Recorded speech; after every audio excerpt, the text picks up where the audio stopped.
Oh, hi! You caught me dying. Speaking of dying, let's talk about death and resurrection in comics. Comic tropes. Comic tropes.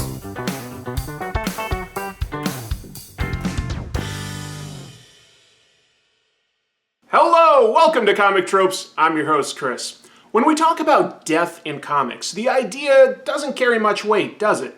I think, at least for today's readers, if we look at mainstream superhero comics, the idea of a character being at risk of permanently dying doesn't really feel like a real risk. It doesn't feel like the stakes are there that a character is very likely to permanently die, or any of their supporting characters for that matter.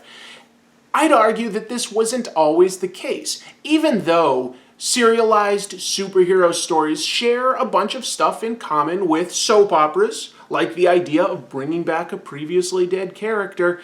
That really wasn't a common element until early 1986, when Marvel brought back Jean Grey, the Phoenix.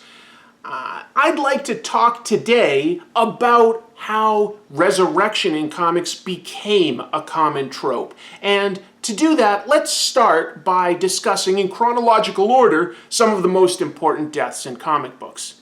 In 1938, Action Comics debuted, giving us Superman, and there was a single panel that told us he was sent from a dying planet.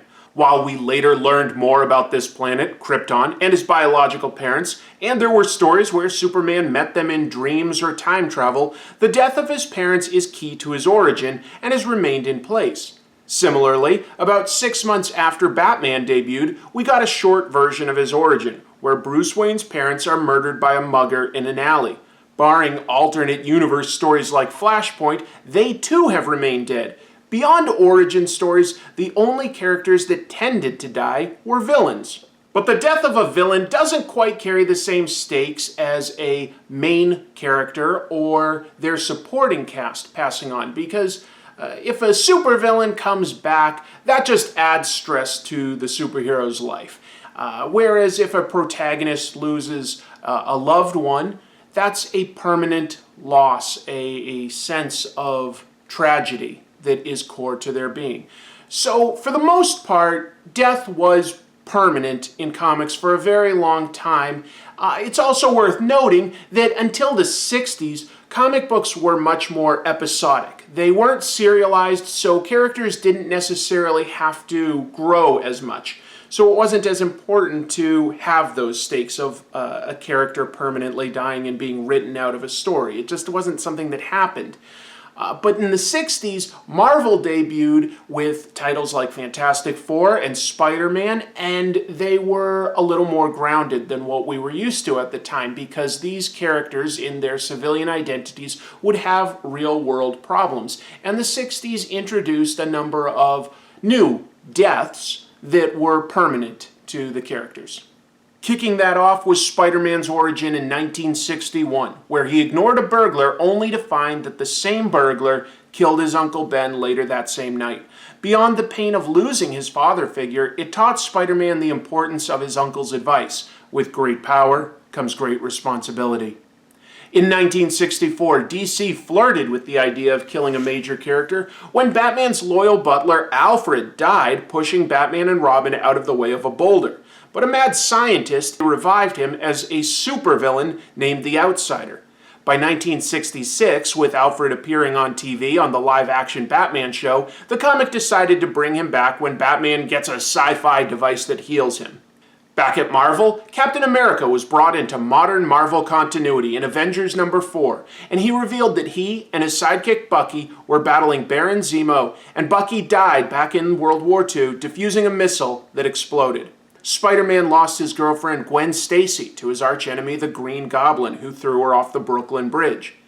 But Marvel was about to open the concept of death being a revolving door. In issue 42 of X-Men, Professor X is killed by the villain Grotesque. The cover proclaims it is real, and a cover wouldn't lie, right? Well, at least it wasn't the same writer that undid that. Roy Thomas wrote issue 42, but in issue 65 from 1970, writer Dennis O'Neil revealed that it was the shape-shifting changeling posing as Professor X who had died, and the real Professor X was still alive. Over the years, Professor X would seem to get killed by aliens and assassins, but would often be miraculously saved in the following issue or two. While this back and forth of Professor X dying and returning would lessen how seriously a reader could take the concept of death in comic books, he was also sometimes written out of the book due to an injury or dating an alien. And the fact was, it still wasn't the same as a main character dying. If Professor X left the title, well, that allowed the team to mature. So they didn't have their mentor in place and they had to grow up. It wasn't quite the same as a main character dying. For the time being, it seemed like if somebody died in an origin, they would stay that way. And, the threat of a main character dying was still in play. While Marvel flirted with reversing death as needed for a story, DC moved in a more serious direction, possibly in an attempt to compete with Marvel's interpretation of superheroes that lived grounded lives with real-life problems. Jim Shooter was writing stories about the futuristic superhero team the Legionnaires in 1966. In July, he introduced Pharaoh Lad, who he intended to be DC's first black superhero. But editor Mort Weisinger said that it would cost them distribution in the South and nixed the idea. So Shooter pivoted, and in early 1967 had Pharaoh Lad sacrifice himself to defeat the Sun Eater. In 1977's Adventure Comics 452, a tragic and permanent change came to Aquaman of all characters. In that story, villain Black Manta suffocated his infant son in a bubble of air instead of water. Just 3 years later, Marvel Comics launched an epic story that would kill off one of the main X-Men characters, Jean Grey. Formerly known as Marvel Girl, Jean had acquired vast cosmic powers, renamed herself the Phoenix, and slowly lost her mind, destroying entire planets. Ultimately realizing she wasn't herself, she sacrificed herself by allowing herself to get shot in the back and killed by some alien lasers. Writer Chris Claremont did not come to that decision lightly. The death of Jean Grey bonded the X-Men as a team with a shared sense of loss and grief. It allowed Cyclops to mature. He was no longer a student at the X-Mansion. He grew up, he left the X-Men, he found a new woman, Madeline, married her, and even had a kid. The Dark Phoenix saga would go on to be one of the most well-regarded X-Men stories, and Jean Grey's death stayed in place for 6 years. The death was meant to be permanent. Some of that is thanks to editor Jim Shooter, who insisted that there should be consequences for the heroes after Jean destroyed an entire planet. But X-Men was Marvel's best-selling title, and the editors wanted more X-Men titles. That started in 1982 with New Mutants, a team of students studying at the X-Men school. Then Marvel decided the original 5 X-Men should return for a book called X Factor. Beast was part of the Avengers, but the rest of the characters weren't being used well. Iceman and Angel were part of the Champions, a title that didn't do well. But Cyclops was retired and Jean was dead. X Factor is a good title. It introduced us to characters like Apocalypse and Archangel, and it features some gorgeous artwork by Walt Simonson. But in my opinion, it did a disservice to the characters of Jean Grey and Cyclops, because this was editorially mandated, not creatively driven. First of all, we're undoing Jean Grey's death, but I think it even damaged Cyclops more, because when he learns that Jean Grey has come back, he ditches his wife and kid, and that's kind of hard to forgive. The story itself makes a type of sense by sci-fi standards. It retroactively changes the past to say that the Phoenix entity had been impersonating Jean, and the real Jean was really in suspended animation in a cocoon in the bottom of Jamaica Bay. The Fantastic Four and Avengers recover her. Her return takes place in Fantastic Four, written and illustrated by John Byrne, who co-plotted and illustrated Jean's death. But this was one of the most high-profile superheroes to ever be brought back after being dead for a long time. And this was a turning point for death in comics. Some deaths stayed in place for years, but many superheroes did come back over time. Death was no longer death. For a bit longer, DC was still keeping their deaths permanent. In 1985, the company was in the midst of their massive crossover Crisis on Infinite Earths. In issue 7, they killed off Supergirl. Marv Wolfman wrote the issue, and editor Dick Giordano had lobbied for it for a while, arguing that the character was only created to cash in on Superman's popularity and had no defining character of her own.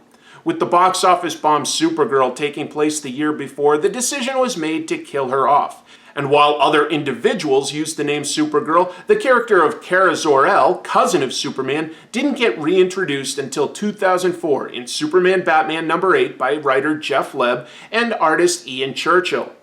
In the following issue of Crisis on Infinite Earths, DC introduced an even more important death. The Flash sacrificed himself to stop supervillain Anti-Monitor's device from destroying the multiverse, saving the lives of trillions. This was the Silver Age version of the Flash, Barry Allen, and the mantle was passed on to Wally West, who was previously Kid Flash. It was an important moment in comics, the passing of a superhero name and costume to a new character, and it remained in place for 23 years until Barry Allen returned permanently in Grant Morrison's final Crisis. Another important death was the 1988 decision to kill off the second Robin, Jason Todd. This was actually voted on by the readers at the time, who narrowly opted to kill off Jason in the storyline A Death in the Family. That also remained in place for a very long time until 2005, when Jason was brought back as the vigilante Red Hood. Some of these retcons bringing back heroes work better than others. Supergirl was given more attention in modern days than she was back in the 60s and 70s. Barry Allen is a great character, but it also stopped the character growth for Wally West, who had been the Flash for over 20 years, and was the version most readers knew at the time. Jason Todd works well as a foil for Batman. He still represents one of Batman's failure. While it may no longer be his death, the fact is Jason Todd did not fit Batman's mold of a superhero, so that still works, but the way they brought him back has never worked well for me. It's ridiculously far out. Basically, the original Superboy in another dimension punched through the dimensional barriers to enter the main universe, and somehow that brought Jason Todd back to life. I don't get it. It's very weird, and it doesn't really fit the grounded nature of Batman compared to some other superheroes. I don't know why they couldn't have simply used Batman's enemy, Ra's al Ghul's Lazarus pits, which bring people back from the dead. That would have made a lot more sense to me. But that's not the way they went. Instead, they had a character punch through dimensional barriers, which, as we all know, does bring people back to life. Around the same time that Batman's former sidekick was brought back, writer Ed Brubaker surprised Marvel fans by bringing back Captain America's sidekick, Bucky. He'd been gone for almost exactly 40 years, but Brubaker revealed that Bucky had survived the missile explosion, but had lost his arm and been captured by Russians who brainwashed him into their assassin, the Winter Soldier. Winter Soldier was kept in suspended animation and brought out for missions periodically from World War II to the modern day, allowing him to age to a comparable age to Steve Rogers, who eventually breaks him out of his mind control. I'd argue that the return of Bucky Barnes as Winter Soldier is the best way to bring back a dead character. It complicated Captain America's life in a whole new way. It completely re-envisioned the character for the modern day, and it proved so successful that it was the basis for the second and third Captain America movies. Some deaths are pretty obviously never intended to last, but perhaps they still make readers cautious to ever believe a character is truly dead in comics. For instance, both Superman and Captain America have had protracted stories in which everyone in their lives believed that they were dead, only for the original writer to reveal later that they hadn't actually died. Spider-Man seemed to be killed and taken over by Dr. Octopus's mind. It lasted years, but writer Dan Slott did eventually return things to the status quo. So if these superheroes can't die, can they at least be expected to stay dead long enough that most of the readers have moved on? Possibly for some characters. Barry Allen was dead for 23 years. Jean Grey was killed in writer Grant Morrison's new X-Men series back in 2006 and stayed dead for about 11 years until fairly recently revived by the Phoenix Force. Quite a bit longer than her first death, actually. In 1996, DC killed off the Hal Jordan Green Lantern, who had become a villain over the last couple of years. He sacrificed himself to reignite the sun in Final Night, and became the host of the Spectre, a ghostly avatar of God. But in 2004, DC decided to have him brought back to life, and writer Jeff Johns took over the character, separating him from both the Spectre and his evil identity of Parallax, retconned to say that Parallax was an evil parasite that had infected him. That was a good 8 years dead. His friend Oliver Queen, the Green Arrow, died in an exploding plane in 1995, but was brought back in 2000 by Hal Jordan's Spectre. The shortest death yet is probably Martian Manhunter, who was killed off in Grant Morrison's Final Crisis in 2008, and then revived in Blackest Night the following year. Marvel has had equally short deaths for a number of its characters, especially in the Avengers. Hawkeye was killed off in 2004, blowing up himself and an alien spaceship, but reality was warped in the House of M event, and he returned 3 years later. Hulk had Hawkeye kill him during 2016's Civil War II event, fearing he could go out of control. He was revived in 2018 by a cosmic being called the Challenger.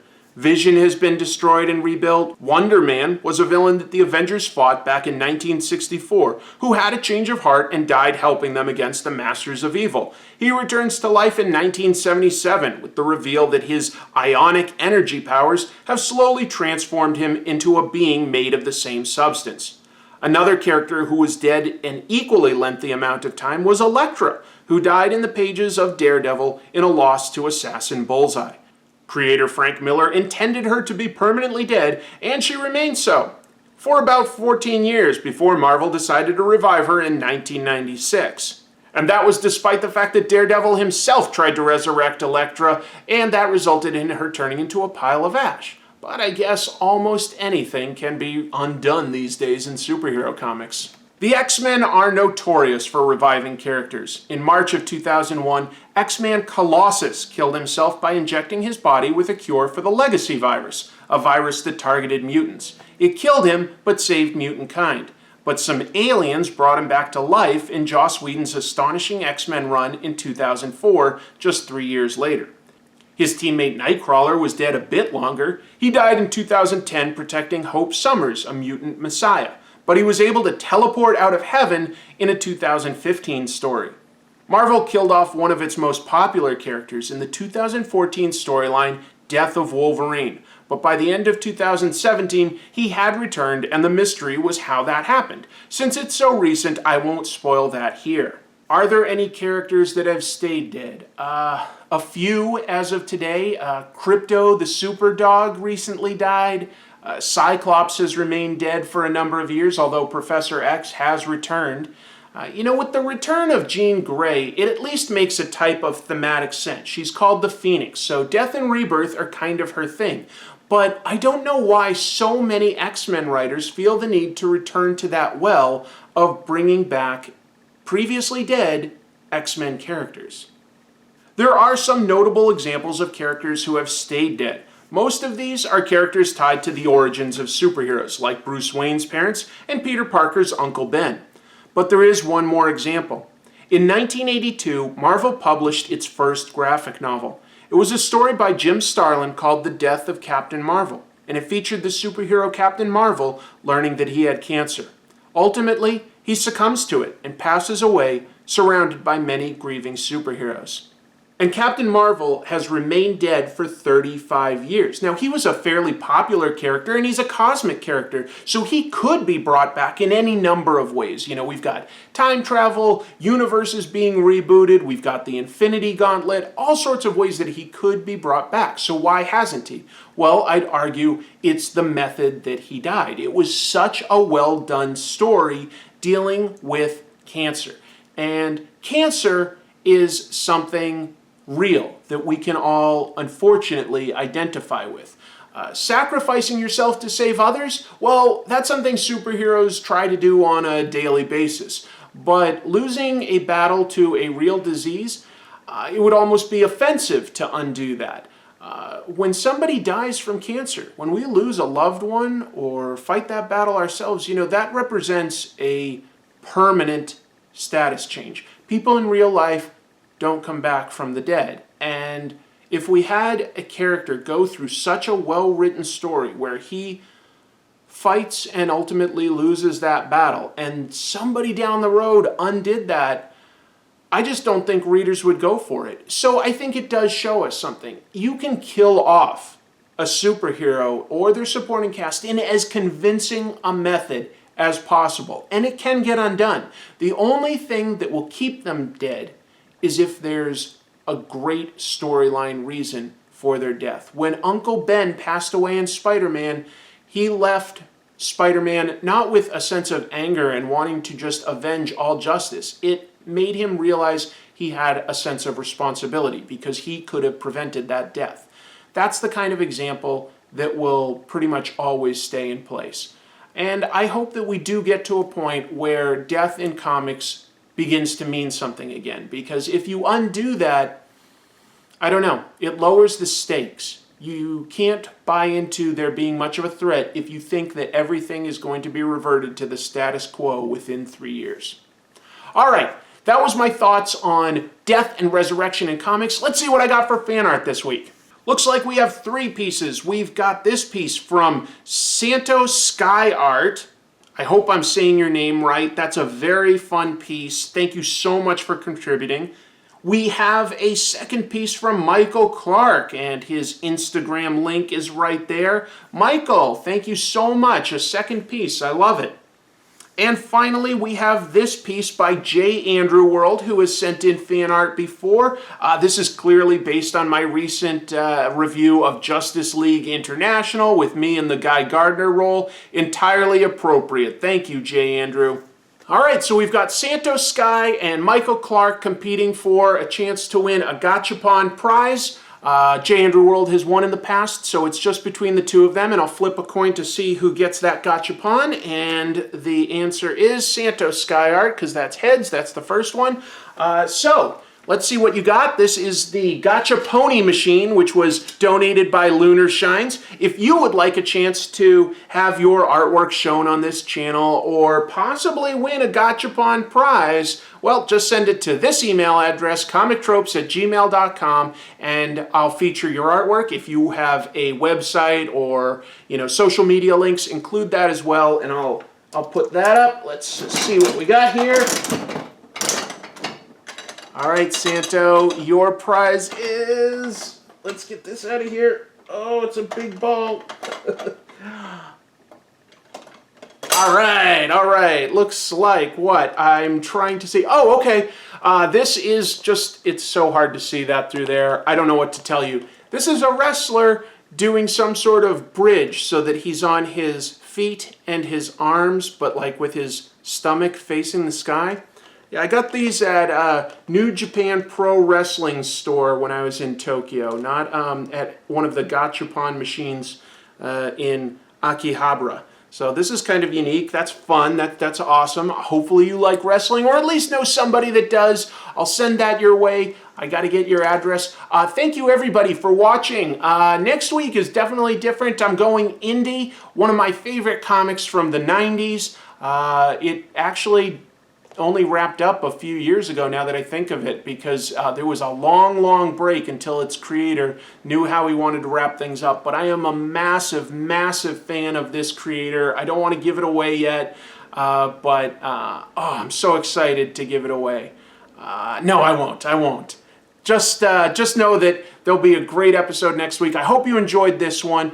It'll be interesting looking back at this after the second X-Men movie to tackle the Dark Phoenix saga. That's right, they're doing a second attempt at that. It'll be interesting to see if they can get it right. I sort of think that this is the kind of thing that would take maybe 2 movies to tell Jean Grey's Dark Phoenix saga. But what do I know? All right, everybody. Thank you so much for watching. Until next time, keep reading comics.